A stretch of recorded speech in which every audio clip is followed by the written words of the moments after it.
Yeah, the power. All right, ladies and gentlemen, we are live in Ranger Country. This is our first football game here in Ranger Country. We got the FHC Sports Report that is here tonight for our first ever Forest Hills Central Game Day edition. We've got a great crowd tonight. We are dedicating this stadium to our Ranger Country football team, the cheer team, the dance team, the marching band, the V Unit, and I am pleased to be here with our tonight's broadcasters. We have Joe Murdoch, Thomas Cobb, Tate Greer, and Pierson Van Gorp, and I'm going to send it over to them. Thank you very much, Mr. Anderson. We are incredibly excited to bring this to you tonight. The first ever Ranger Country Game Day. Feels good. Sports Report. The 30-minute pregame show ahead of tonight's marquee matchup, Grand Blanc versus Forest Hills Central. And before I go anywhere, I just want to give a really special thanks to Mr. Anderson and Mr. Manders for communicating with us for every step of the way. And not to mention Mr. Soltini, Mr. Tolar, and Athletic Secretary Mrs. Swayze. And without the help of those individuals, we would certainly not be able to put on this show. So without further ado, we're here. It's football season. We saw it last week, the convincing win over Jenison, showing a lot of promise for the upcoming season, especially with the underdog story. Junior Justin Osterhaus, sophomore running back JT Hartman, both of those players on the Ranger JV team just a year ago, now finally getting a chance to play under the Friday Night Lights. You're right, Thomas. And those key young players in the Ranger backfield like Justin Osterhaus and JT Hartman, they're playing the first home game for the varsity team in the stadium. Should be a lot of fun to watch. We've got a great showing of fans here tonight as well as doing this broadcast. It's going to be a lot of fun.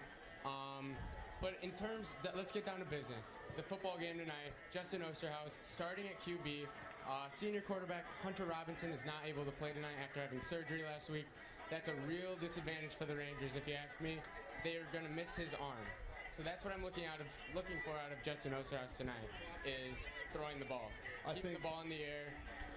I think that last week he got those early game jitters. Agreed. Because it was his season. Sure. So I expect him to throw those corner routes and hit those more often this game, just because he's used to the rhythm more. That's right. We definitely saw those jitters on the fumble that was recovered by Jenison, scooped up, returned for a touchdown. But he still continued to attack the defensive line of the Wildcats, go right into him, put his head down, be strong with the ball. So yeah, JT Hartman, he's going to have a lot on his plate tonight.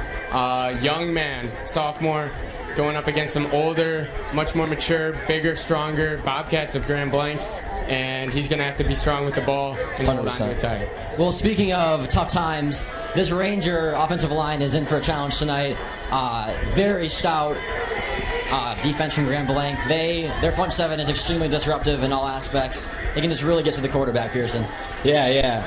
And I think that also it's going to be a big matchup for this O-line. Will Richardson, Carter Kelly, Parker Wiedemann, all those guys, Owen Meyer as well. They need to protect Justin because at all costs. I think that obviously he probably won't have a ton of time to throw the ball, but he's going to need some time to get it out, throw it deep to receivers, which I think is actually the best position group on this team. I think that if you can get it to guys like Jacob Bonnet, Connor Milton, Ben Scholler, and even Rosius Arias, I think that if we can throw it deep on them against their man corners who press, which is the weak spot of that team, I think we'll be in business. And I also like our D-line, which is made out of Carter Kelly, Owen Meyer, Parker Friedenberg, and Colton Jenkins. Those guys got to be disruptive. They were very disruptive last week. Got a few sacks even on Jenison, and I think that they can kind of get pressure, shut down the middle, and force the OLBs to force Elijah Jackson, Anderson inside. I think we should be good. You're right. Thomas touched on the offensive line as well. Will Richardson committed to Saginaw Valley State to play next year. Carter Kelly, as you mentioned. A lot of big bodies for the Rangers. They're going to have to be strong tonight. I'm sure the Bobcats have just as big, powerful linemen facing up against them on the opposite side of the ball, And I'm looking for Justin Osterhaus, to continue to keep his wide receivers in the game. Yep. We need to have Connor Millen, Jacob Bonnet, the Rangers need to have Connor Millen, Jacob Bonnet, and Ben Scholler. Need to have them active, running long, deep routes, and giving them an opportunity to score touchdowns. Well, you talk about the Ranger offense, but I think the most devastating thing for FHC at this point would be to overlook Grand Blanc's offense. I mean, 100%. Such an electric attack. obviously led by Elijah Jackson Anderson, on his way to Eastern Michigan next year. He'll get you at all 3 levels. He'll plow through you at the line. He'll, make you call on a linebacker, and he'll turn on the burners in the secondary. He's just so elusive in all aspects of his game. Not to mention Hunter Ames having a plethora of weapons to throw to, most notably cross for them. He's been phenomenal. Yep. As well as Jalen Johnson, who's got a really nice frame, athletic, can go up and get the ball. Yes, and I think that the linebacking core is going to have the biggest problem here tonight. Tyler Weaver, obviously, back. It's going to be huge. I think he's one of the only guys that can maybe stay with Elijah Jackson Anderson. But I was pretty impressed with Raymond Cargill and J.T. Harmon's performances last week. I saw them get to the ball very fast, make some tackles they wrapped up, and I think both of those guys will get their parts in this game.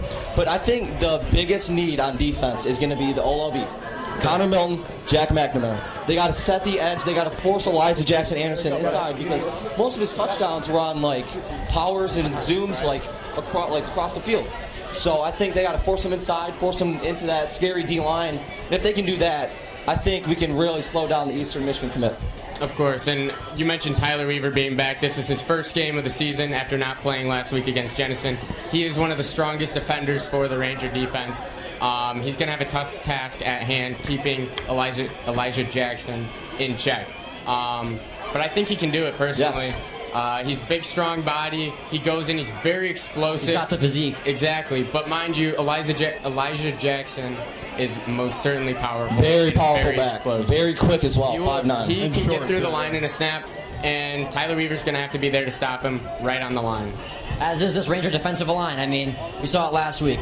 Coach Tim Rogers alluded to it in the post-game interview. Will Richardson really showed his hand. I mean, he hasn't really stepped into his role prior to this year as, the dominant force inside. And, if he can assume that role for the Rangers this season, they will have no problem disrupting offenses anywhere they play. I agree, and I think a guy that's not being talked enough about is actually Parker Vredenberg. Yes. He has been big for the O-line and the D-line. No one really was talking about this guy coming into this season. Not a lot of people thought he would start or whatever, but he's actually playing both sides of the ball. He's starting on the O-line at offensive guard, and I think he can really help FHC tonight with his physique and with his toughness against a very good D-line in Grand Blancs. We talked all about the offense and defense and how about 10 till you're going to want to be up there against each other. But special teams matters too. It's 1/3 of the game. Yes, sir. And I think we're seeing probably one of the most interesting kicking battles of this season. 100%. Grand Blancs' Dylan Hertzberg, who's the 12th ranked kicker in this nation, according to Corn Blue Kicking. And then Luke Gustafson for FHC, who sophomore year was being talked about as one of the best kickers in this area. And so far, he had a pretty good game at Pierson, except for the one blocked kick. So I think, in the end, if this game gets close, it's going to come down to field goals. Flag can help him win. Agreed. I thought Luke Gustafson had a good game last week against Jenison. There were a couple mistakes made, I think, on the offensive line. A couple bad snaps, couple missed blocks. So the Rangers need to clean that up, because they're going to need all the points they can get tonight against the Bobcats. I agree, and I think that also a big factor in this game will be touchbacks and how far they can kick it, because Luke Gustafson was really good on this the last week. He would kick it and they would return it from the 2, and they would didn't know if it was going in the end zone or not, but it wouldn't.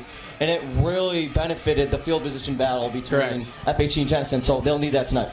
So now that we got the preview of the teams out of the way, let's just take a dive into some games around the area. I mean, Michigan football this year, so star-studded, so many great talents, and especially, with the hype surrounding Forest Hill Central, Grand Blanc, it's just one of many games. So we're just going to kind of snake around this table here, give our predictions for some marquee matchups as well as this game. And so let's just go ahead and start it off. Mona Shores is playing at Detroit King this weekend.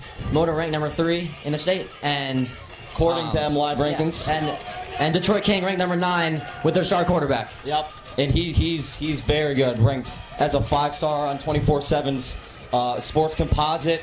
And this is going to be a shootout, in my opinion. DK's offense is meant to throw it, especially with more. And Mona showed, especially against us last year, that they can score the ball as well.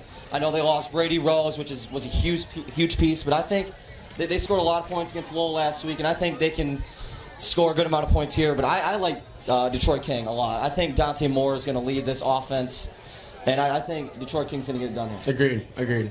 I'm taking Detroit King just because Mona hasn't got punched in the mouth yet.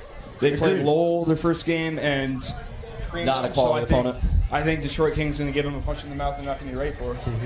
Well, kind of segueing off of that, Mona is no stranger to tough opponents. I mean, 100%. Reigning state champion. They knocked off FHC here in the playoffs last year on the controversial finish. But I'm going to take the Detroit King as well. You cannot deny the talent of Dante Moore. So skilled. You know, he's a 5-star recruit for a reason. Agreed. Also taking Detroit King on that. Next game, we have Grand Rapids Catholic Central with Notre Dame commit Nolan Ziegler and quarterback Joey Silveri. Yep.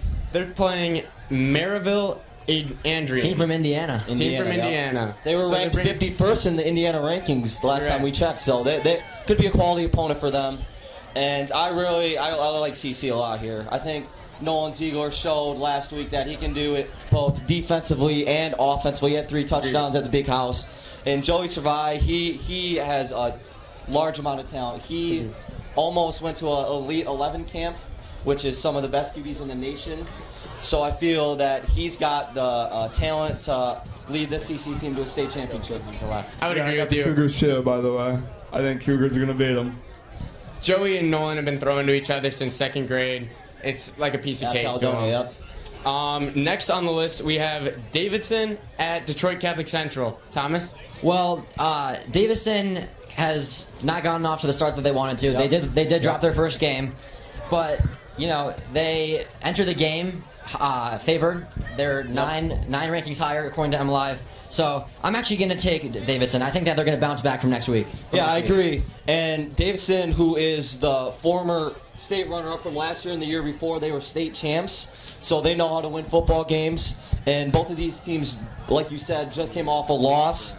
And I like Davidson as well. They play tough football defensively. They like to get in your mouth. So I'm going to take Davidson here. Well, and then sort of our last game that we have before the FHE Grand Blanc prediction is Cass Tech at Muskegon. Obviously, 2 major powerhouses going at it. Cass Tech just seems to pump out Division I prospects, and that is who I'm going to go with tonight. They just too dominant of a roster, I think, to be overtaken by an inferior Muskegon team. Agreed. I like Jackson Pruitt from Cass Tech, big offensive lineman. He's able to protect their quarterback very well, give him plenty of time to throw, and I think that's what's going to get Cass Tech the win tonight. Yeah, I agree. And other than our game here tonight, this is the best game of the week. It's got some stars, a bunch of ranked players, including Deion Walker, who's on the D-line and O-line, getting recruited by Michigan for Cass Tech. He's going to be big. And they got multiple players also in the top 20 in Michigan. Cass Tech does, so that's exactly why I'm going to take them. High-scoring matchup, though. High-scoring matchup. Okay. So with sort of all of everything unraveling, now that we are back to what seems like a normal school year, we couldn't be more excited to continue our homecoming traditions. And with that, I'm going to send it over to Mr. Anderson to talk about homecoming. Guys, this just absolutely warms my heart. You can hear the band coming in. You can see the cheer team. You can see the dance team. This is a phenomenal night in Ranger Country. Just love the fact that you guys are here for the FHC Sports Report. Check out FHCSportsReport.com for interviews, podcasts, updates. These guys are at every single event from freshman to JV to varsity. And speaking of community, we want to talk a little bit about homecoming. September 20th through the 25th, it is homecoming week. We have just confirmed we will have the fiercest powder puff game in the Midwest, fellas. 100%. It is 100%. one of the craziest games of the year. That will be on Monday night, September 20th. We will be following that with our bonfire. The seniors, juniors, everybody's welcome to that. The whole school will also be Thursday night, getting ready for the big parade. We have Michigan's largest homecoming parade. Hope you can make it to that. It starts at the high school. It weaves through Ada Drive, Hall Street, and Paradise Lake. And then, of course, we have FHC versus Greenville. Cannot wait for FHC versus Greenville here in the home stadium. We've got the 12th man in the crowd getting ready up there. So they'll be ready and warmed up by homecoming week. The next day is the dance. We also have Cascade Heritage Day. Cascade Heritage Day is in collusion with the homecoming event. That we have a 5K. Hope to see you guys at the 5K. Fun run, 1 mile fun run. We've got a cornhole tournament for cornhole players. And then all day long we have live music. And then at the end of the night we have Signal Point Band. Ladies and gentlemen, hope to see you at Homecoming Week. Hope to see you at Cascade Heritage Day. And we got our 12th man up in the stands. Let's hear it for FHC. I'm going to throw it back over to these guys for our final prediction. You just gotta love that camaraderie that we missed so much last year. Yeah, and 100%. if you notice, we're joined today by a very special guest, FHC's own Officer Sabota. He's going to be with us for this final prediction, FHC versus Grand Blanc. And why don't you start us off, Pierson? I think this is going to be a tough game through the trenches, in the air, all that. And I think when it comes down towards the end of the game, I think Justin Osterhaus is going to step up, and he's going to be able to throw those deep balls to Connor Mellon, to Ben Scholler, to Jacob Bonnet. And I got FHC in a very close one possession game, 27-24. Well, I saw Grand Blanc put up 40 against East Lansing last week. I think this is going to be a shootout. I think we're going to get into the 30s. I think FHC's defensive line is going to be big against Elijah Jackson Anderson, so I got FHC 37, Grand Blanc 30. Well, Pierson hit the nail on the head earlier. I think that FHC's offensive weapons pose a huge threat. Connor Melton on the outside is going to be a difference maker. And, with the man coverage, cover one scheme that Grand Blanc likes to run often, I think the outside and the, outside the hashes is going to be there for him today. I got FHC 31-20. Fellas, early season game, huge matchup, two powerhouse teams. I think today the score is going to be 24-21, and I'm going to go with...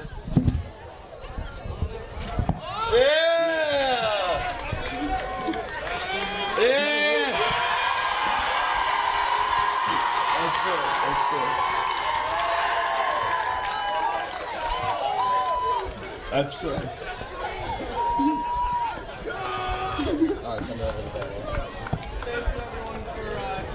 Pre-game show is a lot of fun. Stay with us as we go up to the broadcast booth with FHC Sports Report's own Serena Theed and Brad Anderson. They will be calling the game for you. We've got about 12:30 left on the clock till kickoff, and I'm looking for a good game tonight. Thank you. Thank you for tuning in as well.